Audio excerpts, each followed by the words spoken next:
Hey y'all, welcome back to the channel. I'm Cheyenne. And I'm Heather. And Heather's bringing it with another shock. I have no idea who the hell we're covering. But first, some trigger warnings. Do trigger warnings. Okay, we're just going to keep it with violence, cannibalism. Is there essay? I do believe so. Possible essay, and our language. Viewer discretion is advised. Considering it's not even a minute in and I've already dropped the F-bomb. We're right on track. Viewer discretion is advised. All right, Heather, take us away. All right. So I'm covering Nathaniel Bar-Jonah. He was born David Paul Brown in Worcester, Massachusetts on February 15th, 1957. Why is it all the cannibalism come from Manchester? I don't know. Oh, that's right. The last time I did was from Manchester, too. Yeah. Do you guys have anything better to do up there? Down there? Over there? Run around wherever the hell you are. are. Okay, February 15th, 1957. He was the youngest of 3 children to Philip and Tyra Brown. An aircraft mechanic and a stay-at-home wife.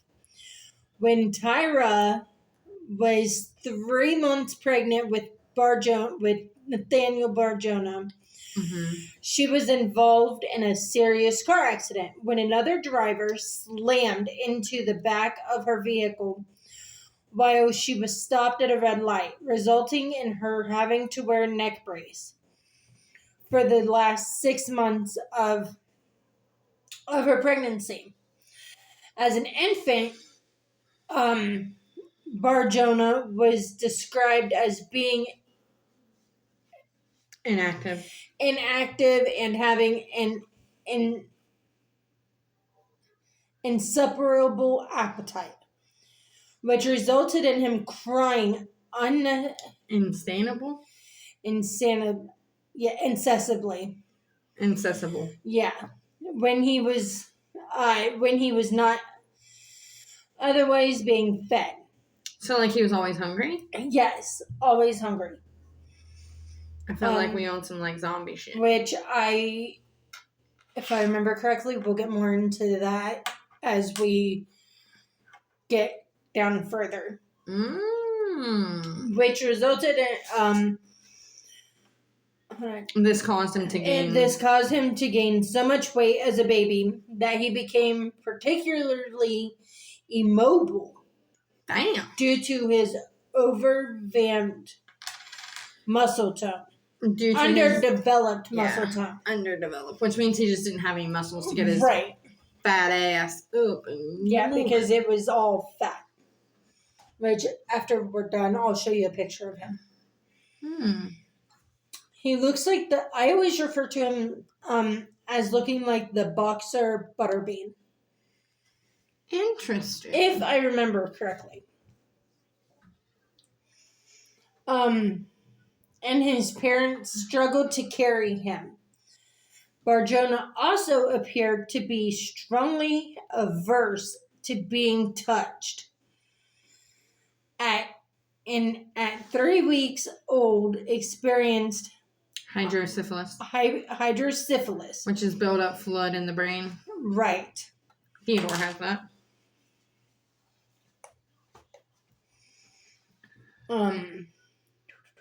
Where was I at? Yep. Right. Mitch, go up.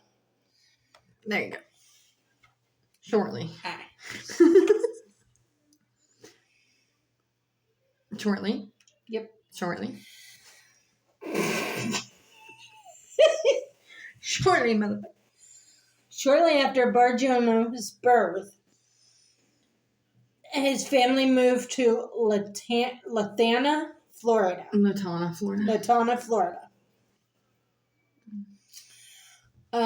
And stayed there for 6 years. When his father worked for McDonnell Douglas. McDonald? That's not McDonald. That's McDowell Douglas. In 1964. The family moved back to Winchester.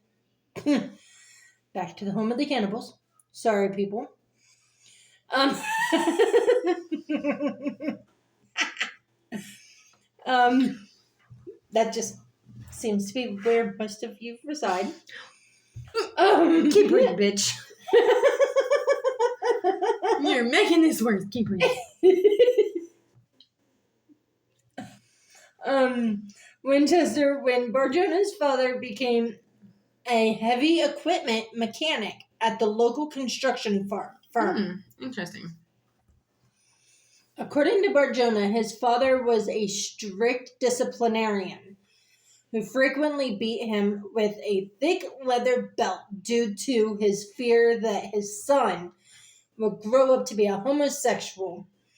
And because Barjona was a kleptomaniac who frequently stole from his siblings and other children, in late July 1964, before the move back to Massachusetts, a then 7-year-old Barjona lured a 5-year-old female neighbor into his basement, telling her that he had received a Hana board, which we call a Ouija board.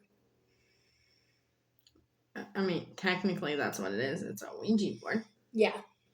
I just don't know how you say the name right. It's an Ohana board? Sure, Ouija board. Shit you shouldn't be touching. That's why I call it. That's why I just call it a Ouija board. Our dad never let us have one. For his birthday. Hold on. Yeah. Yeah. For his birthday. That can predict the future. Once in the basement, he attempted to choke the girl. The child's scream attracted the attention of Barjona's mother, who came to her rescue. But he got off with little to no punishment. See, that's like their very first, like, you can punish them and they're probably still not going to give a fuck, but you should still attempt to punish them. At the age of 15, Barjona cut letters and words out of magazines and composed a note that he used to attempt to entice 2 young boys from Webster to the cemetery, offering them $20 and a surprise in the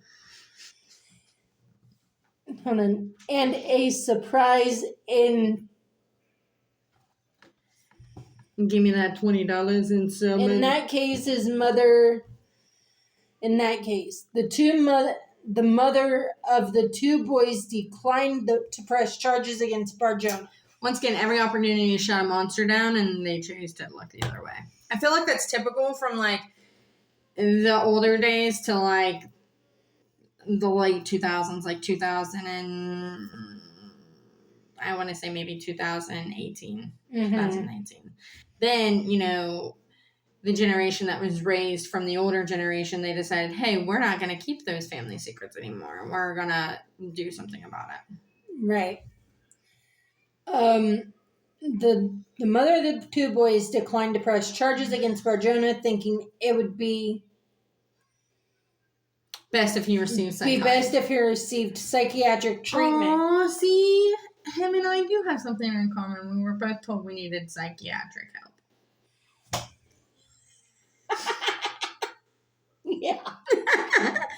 Just saying, on a personal level, we kind of can relate to the psychoness. Way to relate to a serial killer. I'm just saying, we got that in common. We both were told we needed psychiatric help. The following year, in May 1974, Barjona attempted to abduct a 9-year-old. 8-year-old. Huh? Abduct an 8-year-old? 9. Oh, you're 9-year-old okay. Mary Patrone in Woodstock, Connecticut. Oh, I like that name, though. Woodstock, Connecticut. Kind of rolls off the tongue. But that's about the only place that you can actually really pronounce. It really is. Maybe that's why I like it so much. That probably is why you like it so much. But released her when she screamed and resisted. Okay, so at this point, he is a very sucky criminal because he has tried to kidnap 4 kids at this point and has failed every single time. Yeah, but I also feel like his parents failed the victims and the potential victims by not acting on what was best for his behalf and locking him away. So, Yeah. In March. So right now he's just going around traumatizing kids. Yeah, because trying to kidnap them. Right, because once they start to fight, he lets them go. Yeah. So I mean, it might be because he's so overweight, he's too fat to run, too fat to chase them. So he's kind of just like, hey, if you guys run, you're gone. I'm not chasing after you. I'm just. That's a fair point. I wouldn't want to chase after my victims either. I'm too fat for that shit. Same. I'm too fat. And if I become a victim and need to run, bitch, just take me. I'm not putting up any effort. I'm too fat and out of shape for that shit. Same. just take me and make it fast. That's all I'm saying. In March 1975, now 17 years old, Barjona impersonated a police officer. So kind of like a Bundy situation. Yeah, but there's no way you could be a police officer at 17. So right, but back in you're talking 1975. Nobody's gonna question it unless they know him personally. So unless he was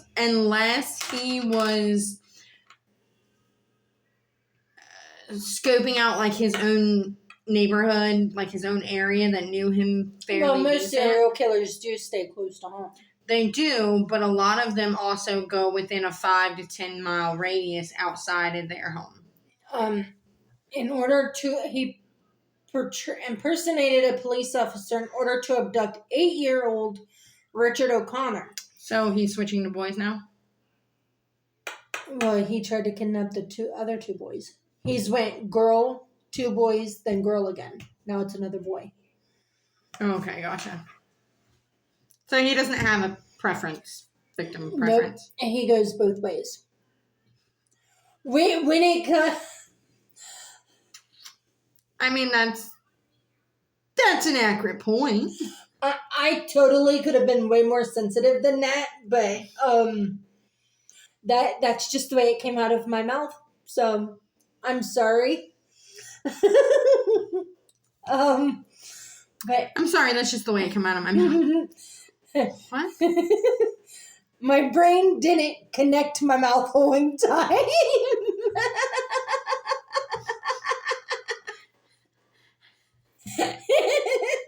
Anyways,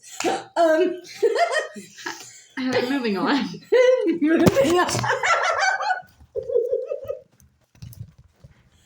It's been a while, guys. Heather, you are not helping this situation. Well, on his way to school, proceeding to sexually assault and choke the boy, a neighbor looking out her window observed the abduction and notified authorities who began searching for O'Connor. A patrol car later observed a vehicle matching that was used in the abduction, parked far away from others in a parking lot. And after calling for backup, ordered Barjona out of the car. And a bloodied O'Connor was found inside the car, having defecated and urinated on himself from the sexual assault, and was to the near point of death. So I think it's comfortable that I've heard enough of the story he likes it up close and personal. The strangulation, it all says he likes control. Mm-hmm. He likes the power he got over he has over the victims, and he likes up close and personal. Well, yeah, because he's a pussy boy. That's why he keeps picking on little kids. Yeah, but so far as like, yeah. Yes, technically. But he only attacks, he probably has a preference for younger victims, obviously, but he probably only goes to them because no grown-ass woman at his size is most likely going to approach him. No, not at all. And the gays probably aren't going to accept it. I mean, it's 1975, or 77, between that area, not many gays were out then. Oh, yeah, he's the wrong one. He's not the one that looks like Butterbean. I mean, he's a big boy, though. Yeah, see, he's not gonna get your average attention from his peers or people his age. He's just like your average Joe Smo, though, is what he looks like. Right, but he clearly lacks the confidence to talk to people his age. So, I mean, he goes after children. If you seen that coming near you, would you talk to him? I mean, no, I'm going to get myself canceled on this. Would I talk to him? Like, full-blown conversation? I mean, I would be nice. No. Would it go as far as, like, no thank you, yes thank you, how's your day kind of type? Probably. Right, but that's just who I am as a person. But also, if he's giving off those creep vibes, I'm not going to talk and he to him. looks normal. He doesn't look like he's going around choking and hurting little kids. Most serial killers do look I know. normal. That's the scary part. They look and appear normal. But a few days before graduation, high school graduation, Barjona drove to a nearby... So wait, did he get away with that whole... Yeah, he got away. What? Yep. He completely got away. Damn. That's motherfucker's slick. A few days before graduation, Barjona drove to nearby Hartford, Connecticut. Good old Connecticut. Again, impersonating a police officer, which that's... But you have to understand, kids and police officers, they're gonna go. Even if that's with my kids, though, they're smart enough to ask for, like, name, badge number. You know, they're smart enough to ask now, but back then, you didn't have to worry about names and badge numbers. So, presenting yourself as a police officer, they're just going to assume, hey, it's safe to go with this person. Right. That's why impersonating law enforcement was very popular among serial killers. He abducted a 9-year-old girl. However, after the child began vomiting and convulsing from the assault, he drove up to a sidewalk and threw the girl out of the car. A nearby witness saw the incident and got Barjona's license plate, leading to his arrest. News of the assault never reached Barjona's probation officer. And he was released on parole in May of 1976 for his earlier abduction and assault on O'Connor. So he did get tried. He did get tried. It just wasn't a very long stint. When Barjona's probationary period was over, he received a letter thanking him for his cooperation. So I'm wondering if he ratted out somebody then. No, back then when you finished your probation, they would send you a letter saying, "Good job, you did a good job on probation." Right. Normally, Dad just got a letter of completion.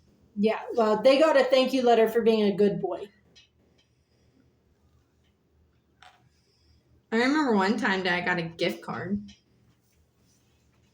Well, that's probably because he didn't tell the judge fuck off. Not that time around, though. Exactly. So, not that time around. They was probably thankful for that. And that deserved a gift card.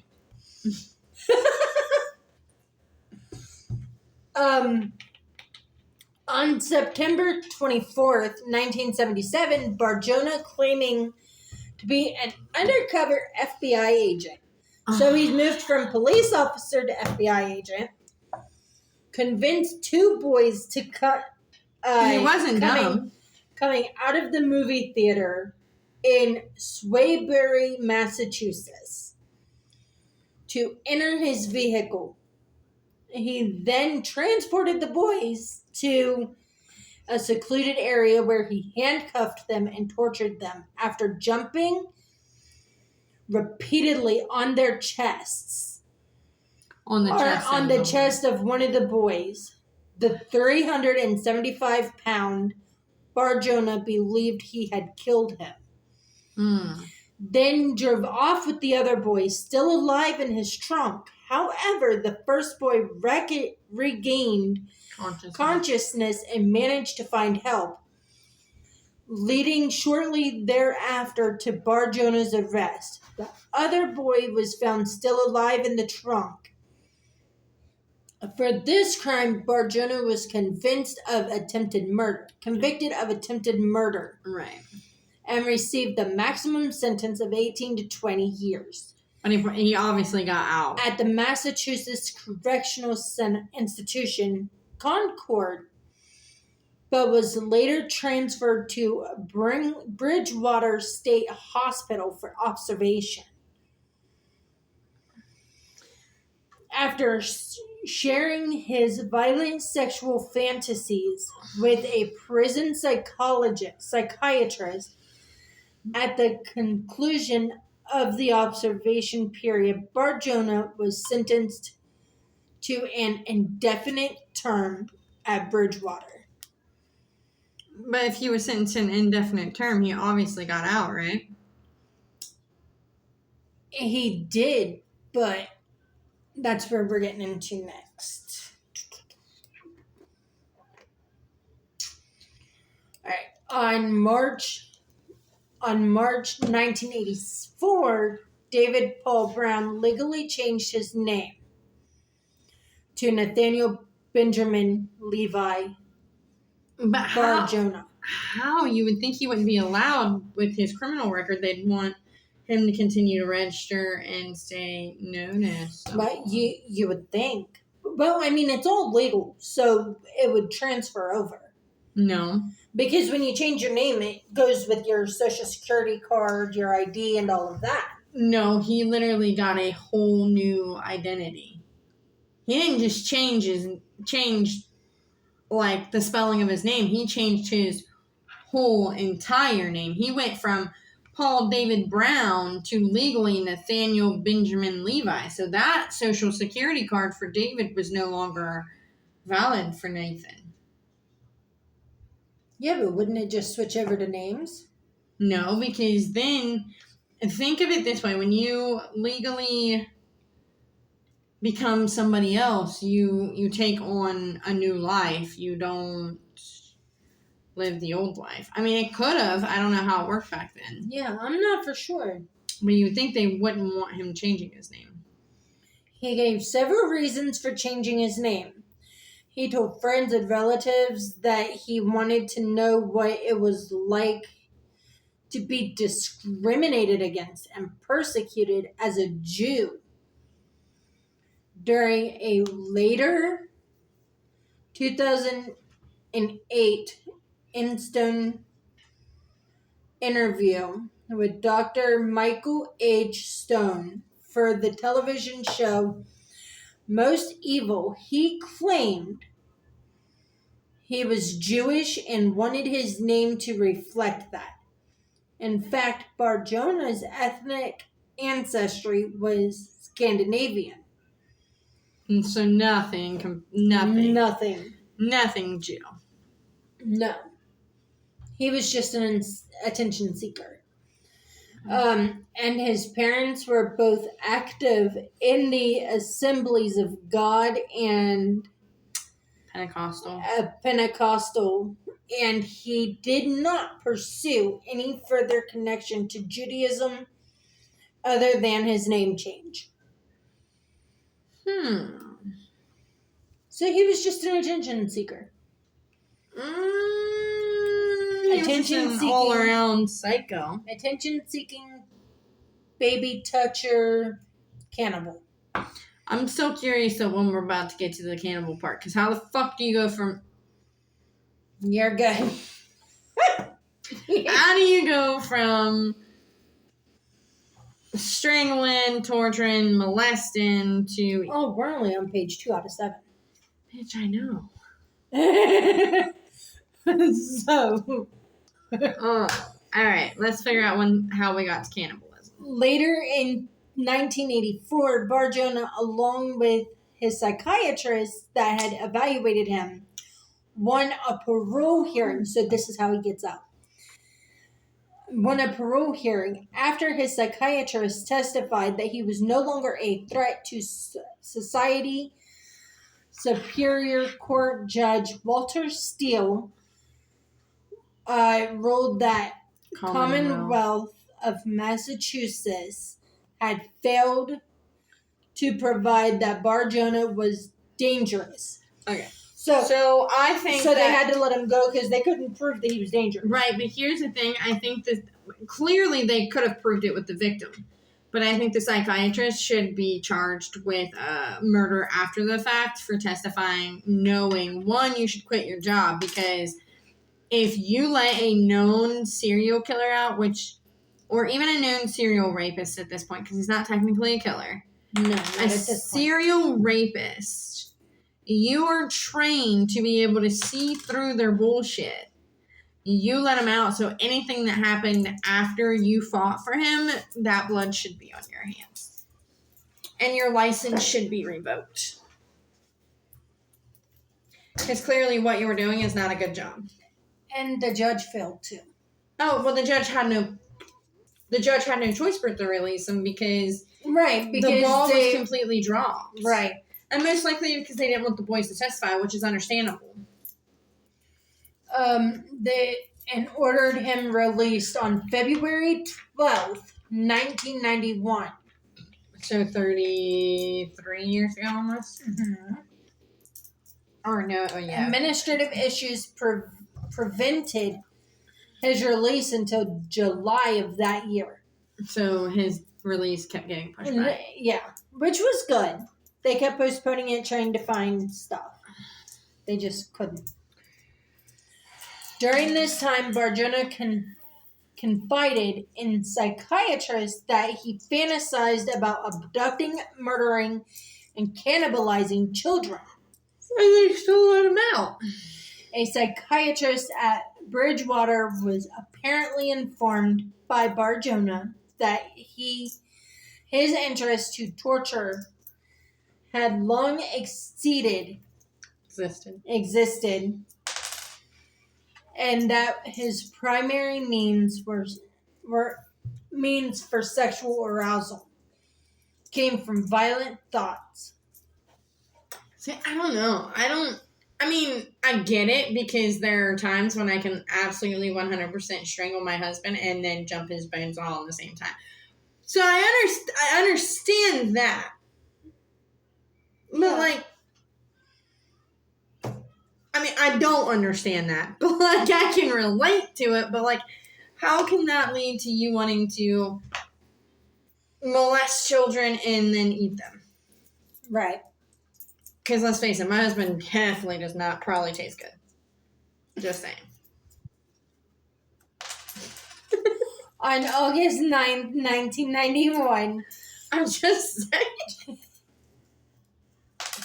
Just a month after being released from Bridgewater, Barjona observed a 7-year-old boy sitting alone in a car outside of a post office in Oxford, Massachusetts. He should have been on the radar always, no matter what. Barjona, who weighed 275 pounds at the time, entered the vehicle and sat on the boy's chest. This is why I told you he's a babysitter. What? I thought you meant babysitter, as in he sits Like, as Like, he what watches is the this? kids. No. Not physically, like, gets in there. What the fuck? This Why? is why I told you he's a babysitter. I thought you meant literal babysitter. Sit on the boy's chest. Some witnesses, along with the boy's mother, observed the event and ran to the boy's rescue, causing Bar-Jonah to flee. An officer recognized Bar-Jonah's description from over 15 years earlier, and he was later arrested for the attack. At first, Bar-Jonah claimed that he entered the car to get out of the rain, but later admitted he intended to kill the boy. For the attack, Bar-Jonah was given permission by Winchester County District Attorney to enter a guilty plea to assault and battery in exchange for a 2-year probationary period, and the that he would move to Great Falls, Montana to live with his mother. So, like, basically the clause to it. Yes, they told him, hey, we'll give you 2 years probation if you go live with your mom. Get the fuck out of my town. I mean, I don't blame them. Like, you're going around sitting on kids. Like, okay, do we at least find out why he has an infatuation with sitting on kids? I don't think we do. I don't think that was an infatuation. That was just him wanting to kill the kid. But out of all the ways, sir, you could have done it sitting on them is that's a faster way. Yeah, it's a new way. Factuation. Fascination. Yeah. Fascination. Yeah. On February 6th, 1996, 10-year-old Zachary Exaner?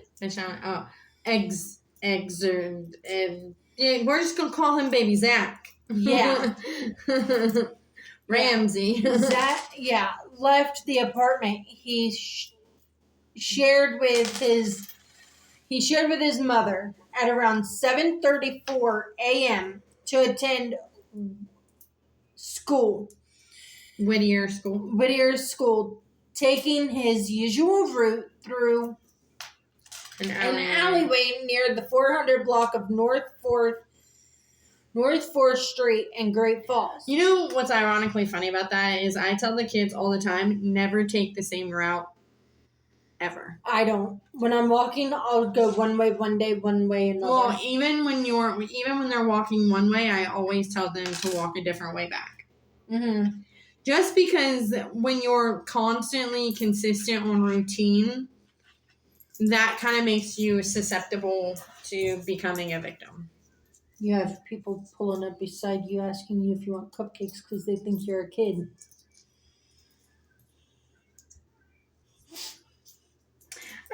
At least it wasn't tacos, because then you would have gotten the van. Yeah. I mean, the cupcakes, tempting, but tacos, we would die for some tacos. Just saying. And there better be fucking tacos.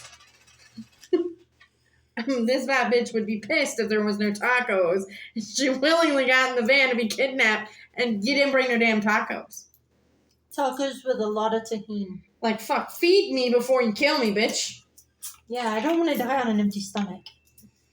I don't need 2 forms of pain. I don't need murder pains and hunger pains all in the same day. Just saying. I can't die with my belly growling.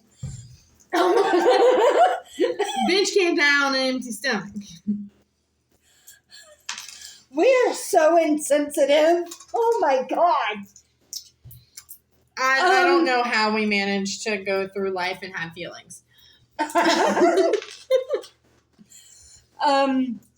And this is why when I stated the other day on the Book of Many Faces, you really can't hurt my feelings. No matter how low your ass goes, you can't hurt them.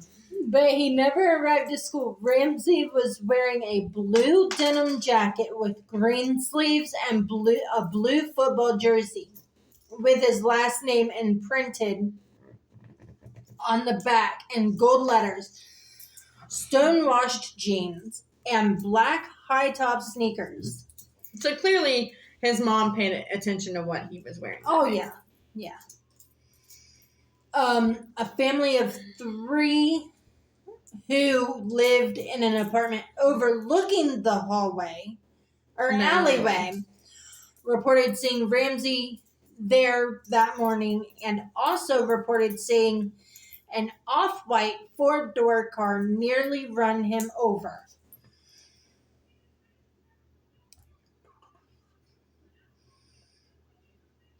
Another witness reported seeing Ramsey standing in the alleyway, yet another witness who lived near the end of the alley reported seeing Ramsey crying and upset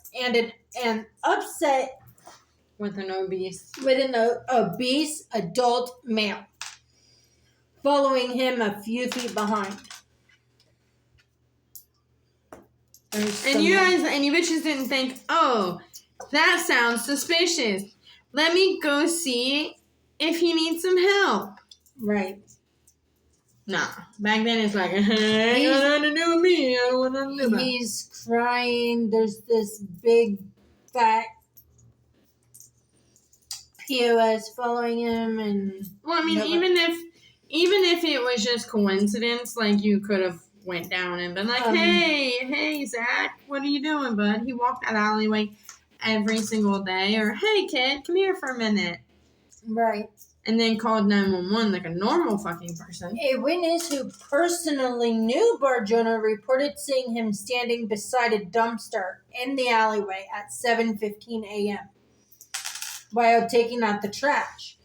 He was wearing a navy blue police-like jacket. The same witness also reported seeing Ramsey either in the alleyway later, and that Barjona was still standing beside the dumpster. Somewhere between where the alleyway cuts into 6th Street and comes out of 7th, Ramsey disappeared, and he was never found. He never found school officials. He was never found. Officials contacted his mother when he failed to report to classes. That day, his mother filed a missing persons report later that afternoon. Detective Bill Belushi was given a list of local registered sex offenders by the FBI but focused his suspicion on Barjona, who was not on the list, which I don't understand how he wasn't on the list. But you have to understand, I don't think he was tried as Nathan. Oh, that's right. Yeah. He was tried as David. Yep. On the list. Belushi. I'm just going to call him Belushi because that's what his last name sounds like. Belushi. I requested a search warrant for the house where Barjona and his mother lived. So he did follow the directions and move in with his mom. Well, see, here's the thing. After police made an unsuccessful attempt to access the property. He probably moved there when he was told to be moved there, and then one of the detectives from Massachusetts called Belushi or whatever and gave them a heads up. That's probably why he was on the radar without being on the local papers. Right. But he was denied. Belushi unsuccessfully solicited a new search warrant. Shortly afterward, Barjona moved out of his mother's house, which that would be against his probation. They could get him right away. You would think. Right, but they probably didn't do regular checks. Because this is still within that 2-year period. Right, but they probably didn't do regular checks. No, but they just did another search warrant. So if they do a search warrant and he's not living there. Heather, it's 1996 or not? Yeah, 1996. I don't think they had a computer system where you could just type a name back in the day, and you'd have to pick up the phone, cross-reference, and so they wouldn't be informed until after it was too late. Gotcha. On December 13th, 1999, Barjona was seen outside of an elementary school. For the third time in a week, he was wearing a dark blue jacket and a knit cap and was carrying 2 cans of pepper spray. Why are you carrying 2 cans of pepper spray? Especially when you're dealing with children. At this point, he was just getting off. I mean, torturing them. It's kids. You could literally just pick them up under your fat little stubby arms and run. Heather, if you're fat and you got stubby arms, are you really gonna run? Well, he wouldn't even have to run. Like, have you ever dealt with a kicking and screaming child up underneath your arms? I have dealt with your 6 participation trophies. Yes. Yes. But when they're crying like that, could you imagine picking Nicole up and putting her up underneath your arm? No, One, you're like 5 foot. That's what I'm saying. And you got little arms. That's what I'm saying. I'm not a fat man. Like, I'm trying to compare you being 5'1" with short arms to like a kid that's 3 foot tall throwing a fit. It's easier just to pepper spray and blind them so you ain't got to do it. Yeah, but then they're going to be kicking and screaming because they're in pain. Yeah, but they're not going to be able to fight that arm because they're not going to be able to see. Anywho, moving on. Spent way entirely too long debating that part. We really did. Hey, it's making for a darn good episode, so we're doing good here. True.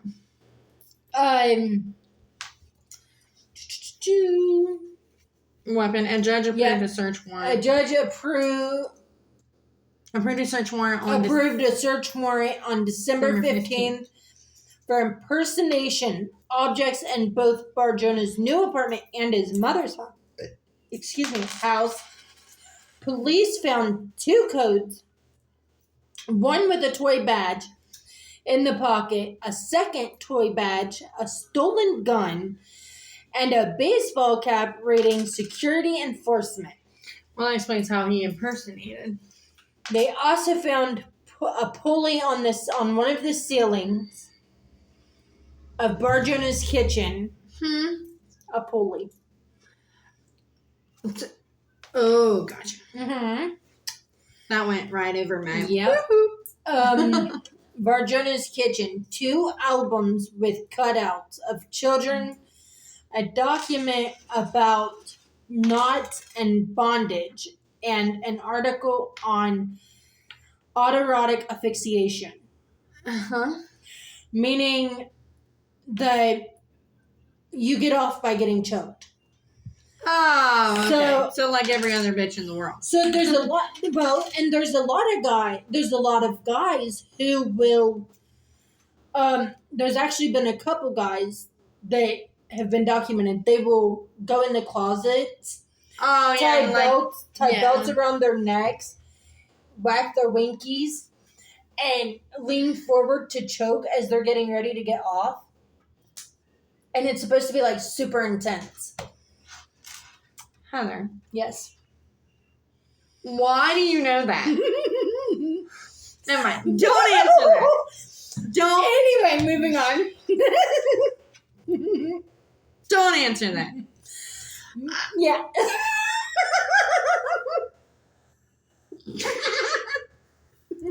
I got why. I understand women. I just never heard of really. Yeah. There was actually a really famous actor. I can't remember his name. It's the fact that you would know that. He's either an actor or a producer. They found him dead in his closet because he was asphyxiating himself while he was masturbating and tightened the belt too tight. But why wouldn't you just pay a stripper to do that? Or get you a significant other. Or get you a significant other. A lot of people don't want you to know that they're into choke play. I mean, I feel like everybody's had a phase like that, though. Mm-hmm. Younger days. And I get the arousal on it. It was, I never heard a technical term for it. Mm-hmm. I just thought it was choking during sex. How's I supposed to know there was an actual logical word for it? You're still stuck on it, aren't you? Oh, all right. Here we go. Police investigators conducted. Wow. Bitch, you really cannot see. I cannot read tonight. Hold on. My God. Hold on, Heather. Ha ha. Get it for blind bitches. All you had to do is hit zoom in, kid. You do that when we're almost done. Oh, we're not almost done. We're only on page 3. We're only in like 3-4. You're good. I didn't even realize that you couldn't see it till just like you were not putting words together that was clearly in front of your face. Conducted years after Ramsey's disappearance, determined that Bar Jonah had... Look at the camera. You see the skeleton? I do. He's still back there. Okay, good. He's our little mascot. Say hello. Drop a name on what you think He's we should just do. hanging around. He kind of has no choice. He's nailed to the door. I made a punny. He's stapled to the door? Yeah. Considering we're just talking about closet doors. Anyways. Okay. Police investigation is conducted years after Ramsey's disappearance. Yep. And you read it too fast. I'm like, where the hell are we at? Determined that Bar Jonah had access to his mother's off-white 4-door 1978 Toyota Corolla Why wouldn't you just steal a car? the day he vanished. Yeah. If you're going to commit a crime, why use your own vehicle, dumb fuck? Well, technically it wasn't his, it was his mom's. Yeah, but use another vehicle that's not to you. They're like, serial killers. Nobody said they were geniuses. Like, steal your neighbor's car. Clearly he did not have a strong IQ like most Right. of them. Steal your neighbor's car. Use it. Why would you steal your neighbors? That's still a facility. He's fat. He can't go far. I'm giving him the benefit of the doubt. At least he can make it to the neighbor's house.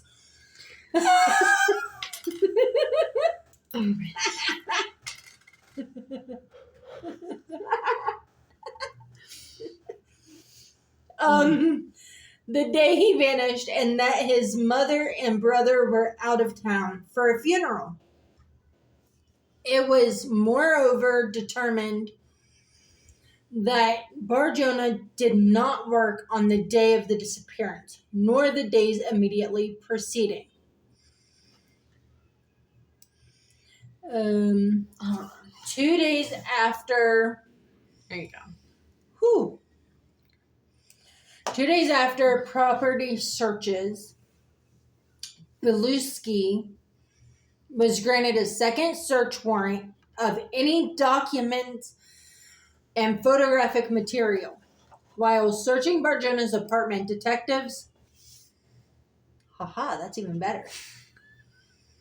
Okay, that's not part of the... Okay, go ahead. Yeah, that wasn't part of it. That was just amazement that the thing Any got bigger. documents and photographic materials while searching bar. It's not touchscreen, babe. I know. Right I'm trying to think. here. While searching Bar Jonah's apartment, detectives found a list of 54 boys' names called Lake Webster, which were later identified as boys from Bar Jonah's youth in Massachusetts, including 3 whom he had been convicted of abducting in the mid-1970s,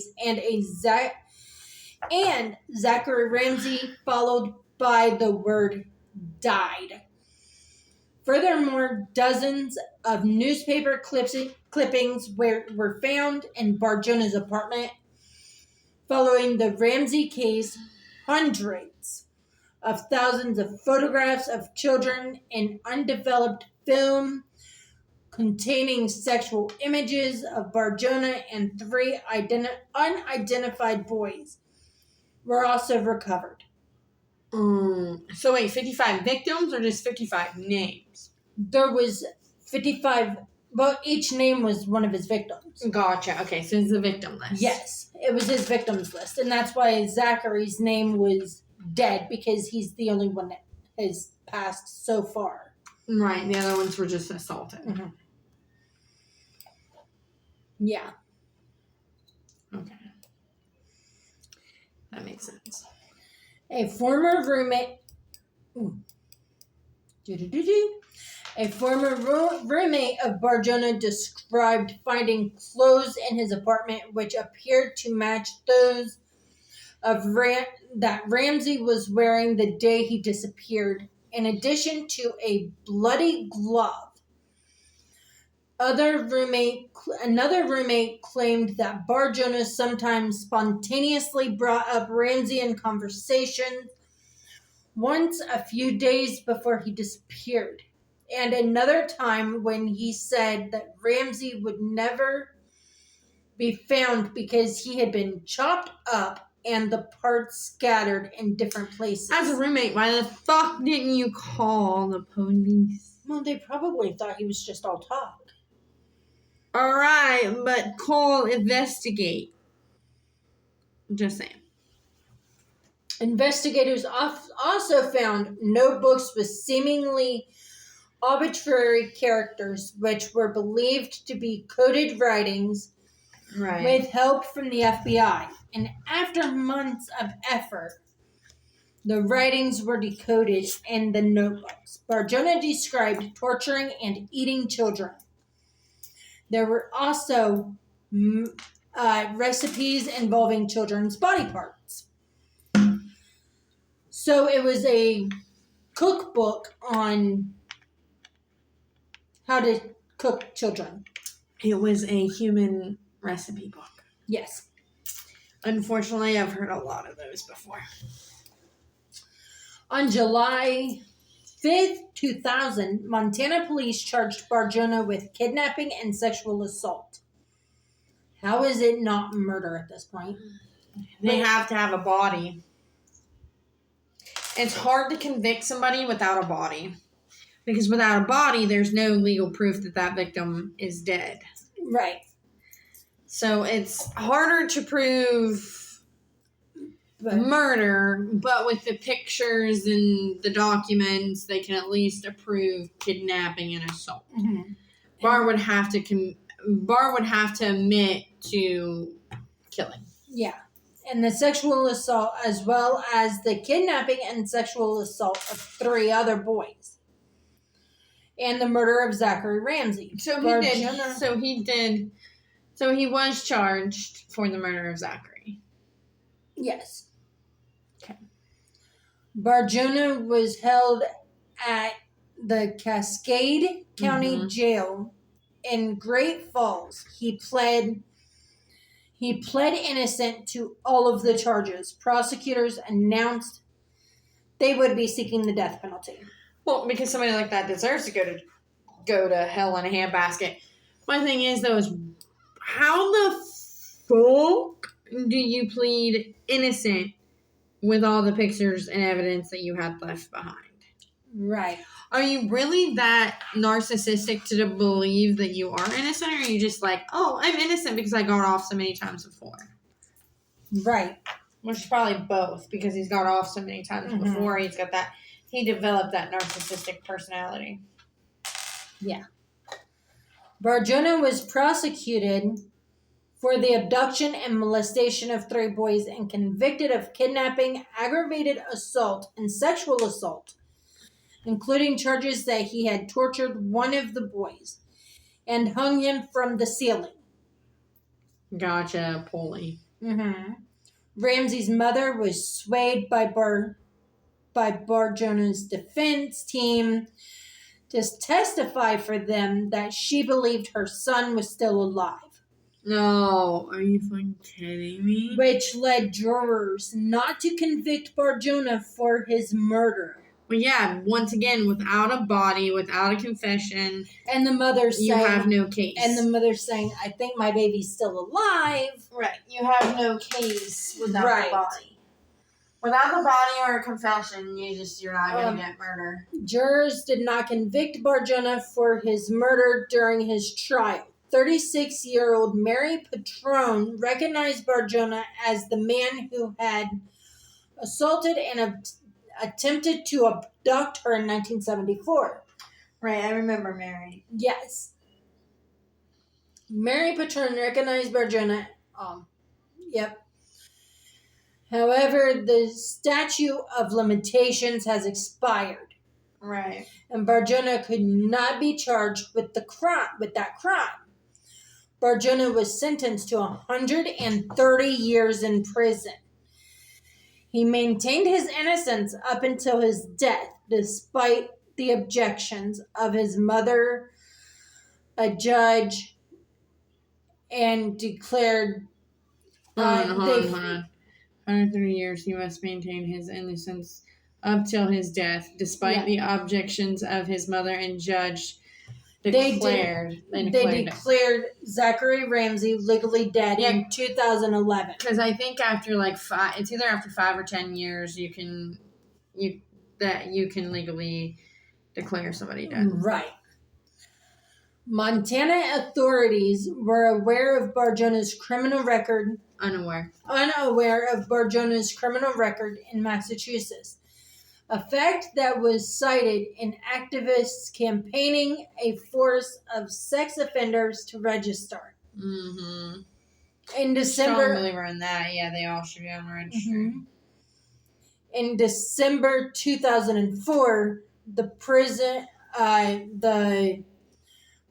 Montana Supreme Court turned down Barjona's appeals and upheld the conviction. As rightfully so. A 130-year prison sentence. Barjona was found unresponsive in his prison cell on the morning of April 13, 2008. He had been in poor health. His post-mortem was found significant levels of LDL.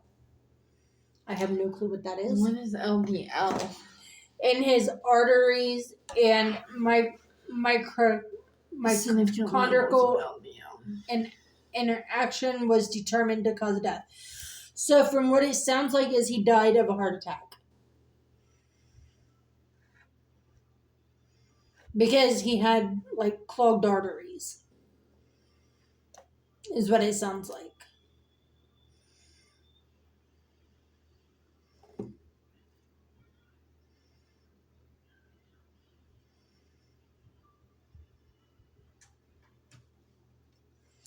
Hold on, let me make sure I'm getting the right one, because that one said something about HIV.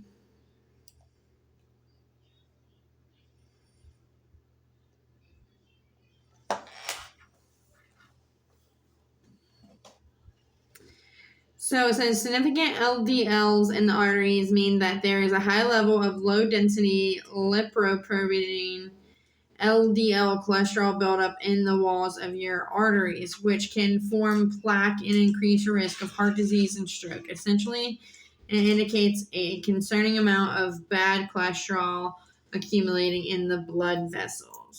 So he died from being obese. Yes. And clogged arteries. Yes. Which is very common in bigger people. Bodily karma. Yeah, bitch, that's why we gotta lose some weight. Yeah, I know. We're getting there. I know, I shouldn't. No, I mean we're getting there about the losing weight. You said we gotta lose weight. I said we're getting there. First step is to get that gym membership. I got the paper. You just gotta fill it out tomorrow. You have the gym membership. Can you imagine us on the treadmill? Bitch! Listen to our true crime documentaries while... We're going to be talking the whole time. There's not going to be no listening. Probably. This is not a Kenny and Heather workout. This is a Cheyenne and Heather workout where our mouths are getting more exercise. Then I don't think we need the treadmills. I think we'll need the track so we can talk. I mean, I'll walk a mile a day. I'll keep that doctor away. Although Barjona was never convicted of Ramsey's abduction and murder, Yeah. he is still widely believed to have been responsible, and is also suspected to have had committed additional homicides in Montana because of the findings made in his residences. Evidence shows Barjona frequently traveled to Massachusetts, Arkansas, Colorado, Florida, Wyoming, Michigan, and Washington State. He was also investigated for possible crimes in Canadian provinces Of Alberta. And There's your favorite word, Heather. Saskatchewan. Saskatchewan. Yeah, we couldn't pronounce it the last time there was a However murder you say that. Where he lived at times during the 1990s. But police found no links between him and any unsolved cases. These are some of his suspected victims. So not confirmed, only suspected. Correct. Janice Catherine Pocket, yeah. aged 7, vanished July 26, 1973 at 3 p.m. after leaving her Totland, Connecticut home to look for a butterfly she had left under a rock in a wooded area. Rhodes Road. Less than a mile from their house. House is where her mother discovered her bicycle, and a half hour later, after discovering the butterfly, the authorities assumed that Pocket had been kidnapped. Investigators believed Barjona may have been involved in her case after it was discovered that he lived 20 miles away in Webster at the time she disappeared. He would have been only 16 years old when Webster at the time she disappeared. So he would have been very old. He would have only been 16 years old when Janice vanished. Right, but he's a predator from the get-go. Right. The abduction of Patron, yeah. Yeah. The disappearance occurred only 10 months prior to his attempted abduction of Patron.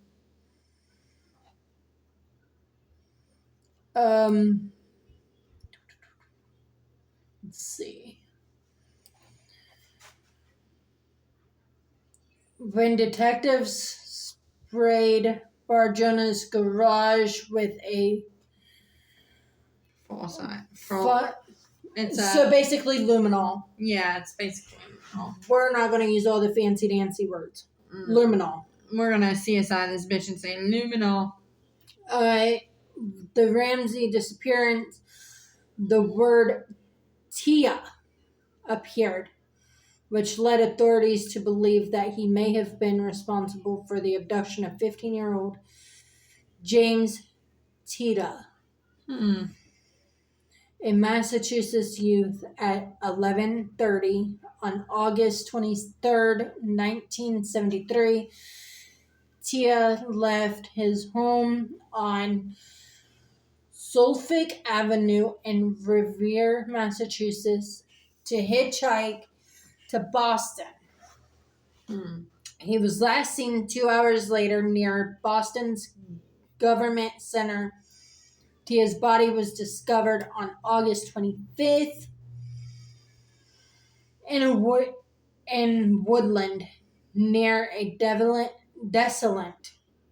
stretch of roadway in Ridge, New Hampshire, off of Route 119. His body was nude, and an autopsy revealed that he had been raped and strangled. I think it's safe to say that he likes to rape. Yeah. His case remains unsolved. Well, of course, no confession, no evidence, no conviction. Where did you go? I went all the way back up to the top. Yeah, you be on page 5. Mm-hmm. So you're like right around I'm right there. here. Yeah. A 4-year-old, the next victim, alleged victim, 4-year-old Andrew John Amito, Yeah. resided in a mobile home on Richards Avenue in Webster, Massachusetts. On the morning of September 30th, 1978, Amito spent the day playing with his sister, aged 7, and their cousin, aged 6, in the woods behind the neighboring Ash Street trailer park. Without his sister, Amito and his cousin ventured further into the woods. Amito eventually fell and hurt himself, dropped and misplaced his favorite toy, and then started sobbing and running in circles. Amito refused to leave without his toy. By 10 a.m., Amito's cousin advised him to remain where he was and went back to the house to get help. Right. Nevertheless, by the time they got back to the yards from Road 52, which is now Interstate 395, the boy vanished. Some people theorized that he wandered over to the road and was picked up by a passing motorist. I mean, it's possible, but it's more than likely possible that he was. Barjona was investigated for the possible involvement in Amato's case. But there was just no evidence. Mm-hmm. Barjona was investigated. Barjona was investigated for possible involvement in Amato's case. Another case tentatively linked to Barjona was the unsolved disappearance of 14-year-old Amanda Dawn Gallen. On the morning of October 13th, 1997, Gallen left her home on her bicycle en route to school at approximately 7:15, disappearing along the way. She was often mistaken for a boy in Gallup, That's probably why she got taken. In Gallup, Wyoming neighborhood. Yeah. Barjona arrived in Gallup on the night of October 12th, where he stayed at a small motel on the outskirts of town. Like, I know he had a preference for both, but it seems like he's leaning more towards the men or boys. But I have a feeling that his dad knew, and that's why his dad was so scared about him being a homosexual. Because remember, his dad would always say he didn't like... Yeah, no, I remember now. Yeah, that gets it. Yeah, that's probably what it is. It pretty much comes all full circle. Yeah, no, Mitch, that makes perfect sense. Mm-hmm. Where he stayed in a small motel on the outskirts of town and was back in his Montana residence by the following night. Gallen's bicycle was subsequently discovered along the side of the road off Interstate 90. Gallen's social security number has not been used since her disappearance. Allegations of cannibalism. Barjona's earliest interest in cannibalism can be traced to his childhood. Beginning about the age of 6, he would pick at his scabs until they bled, then proceeded to suck on the blood from the wound. School authorities would call his mother numerous times to notify that the habit was upsetting to the teachers and the students, where he was incarcerated in Montana. When he was incarcerated in Montana State Prison, many of the staff and prisoners observed him perform the same habit. One guard reported that once Barjona had a scab on his mouth that he appeared to be having sex. I'm sorry. While whoa. One guard reported that once Barjona had a scab in his mouth that he appeared to be having sex while incarcerated. So, like, biting himself while giving a blowjob? That's what I'm... Although, I don't think Either that or he had a scab on the inside of his mouth and he was, giving his... But it says appear to be having sex. While incarcerated. Yeah. I don't think I've ever gave myself a scab from... I'm not even going to finish that sentence. Moving on. No. While incarcerated at Bridgewater State Hospital, Barjona confided in psychiatrists. See, and he's had mental help numerous times. Yeah, but everybody's blowed him off. And he has confessed so many times, and people just... Well, believe it or not, because a lot of people have murder fantasies. About his murderous and cannibalistic ideations. I don't think I'd eat somebody. One therapist noted that his sexual fantasies, bizarre in nature, outline methods of torture and extend to discussion and cannibalism. Discretion and cannibalism. And that he expressed a curiosity about the taste of human flesh. I mean, don't get me wrong. It does make you wonder. I've always been told that it tastes like chicken. I feel like I've watched a lot of documentaries on cannibalism, but it also gives you a flesh a eating. lot of them say. And also, like, after a long period of time of cannibalism, like, there's something that, like, a bacteria that eats your brain. Yeah, they also say that it causes, lesions in your brain. Lesions in your brain that make you go fucking psycho. Well, because almost like a mad cow disease. Right, because humans were not designed to be... We were not designed... We were not designed to eat each other. Well, I mean... straight on hum each other, but we were not designed to be harvested for edible consumption. Our body and organs and stuff was designed to be harvested, but for medical purposes, not to be harvested for eating. Although Barjona was known... We're not edible. No. We're poisonous, actually. Toxic. In more ways than one. We are so toxic. So toxic. Okay. Known to be voracious eater who weighed in excess of 300 pounds. Financial records indicated that he had not made any significant grocery store purchases for nearly a month after Ramsey disappeared. Well, no shit, because he's eating Ramsey.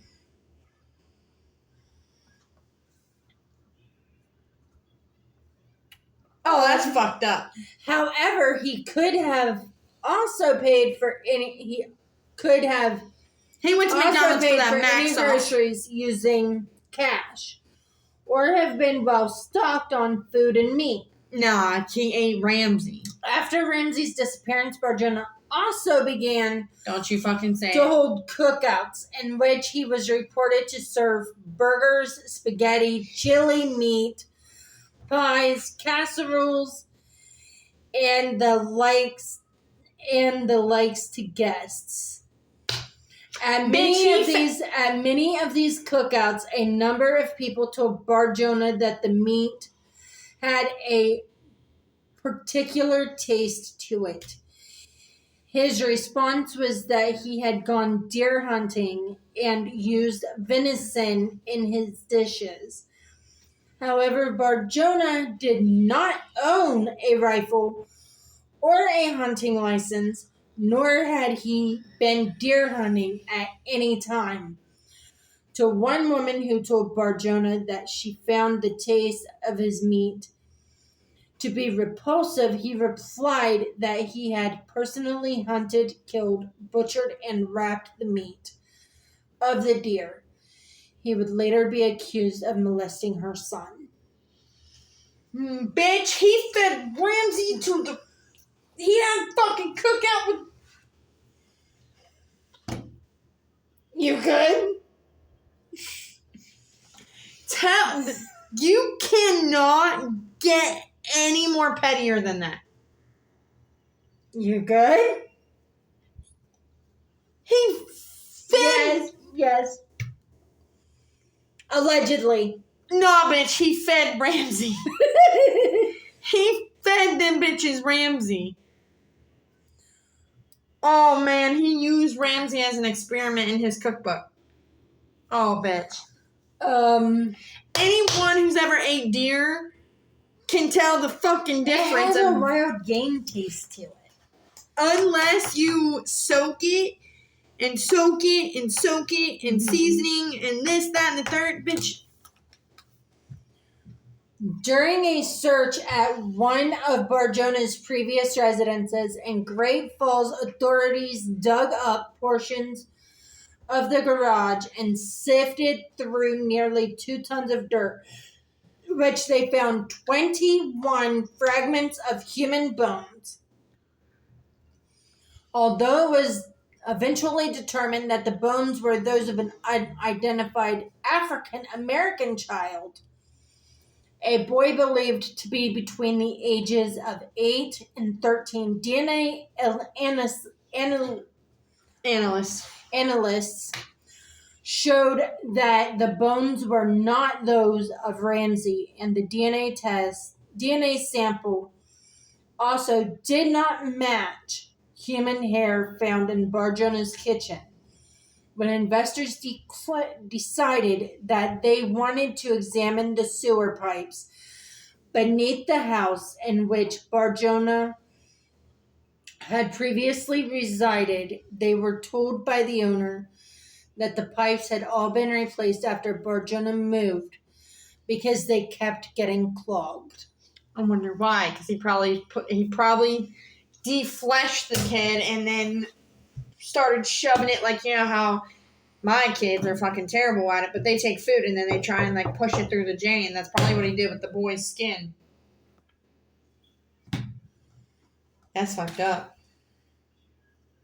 Although I did watch an episode on CSI. I think it was CSI. They went to it was NCI in Criminal Minds. That's what it was. Criminal Minds.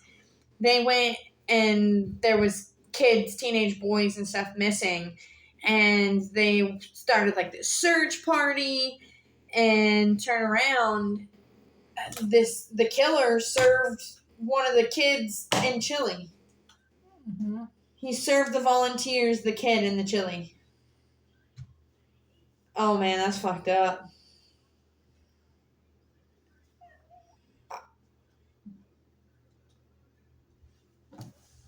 And it being a kid, there's no fat on it, so like it's all lean meat.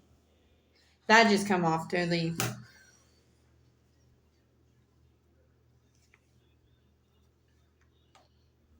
So he would have.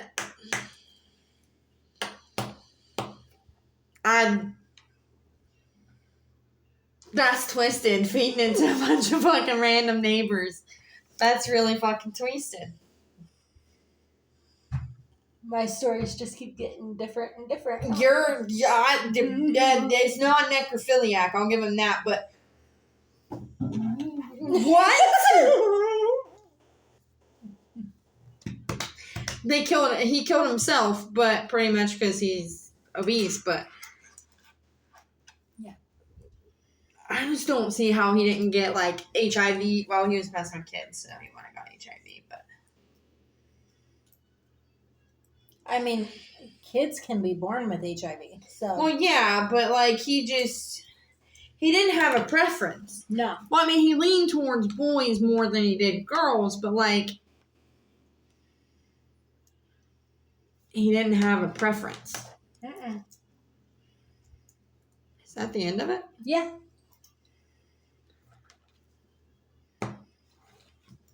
I've never heard of that guy. Do you just search cannibalism? Who likes what?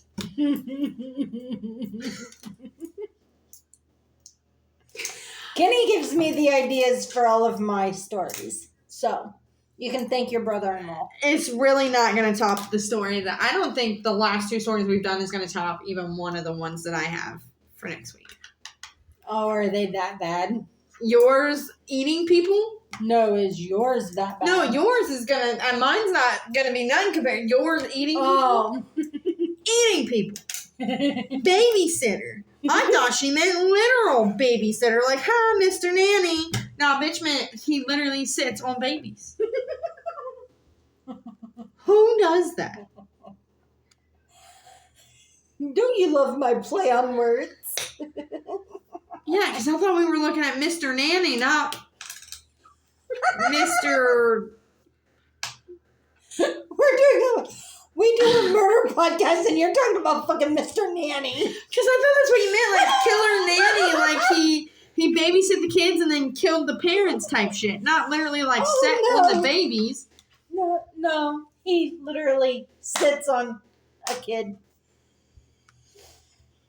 And that's going to be a wrap on this week's episode. Cannibalism, sexual assault.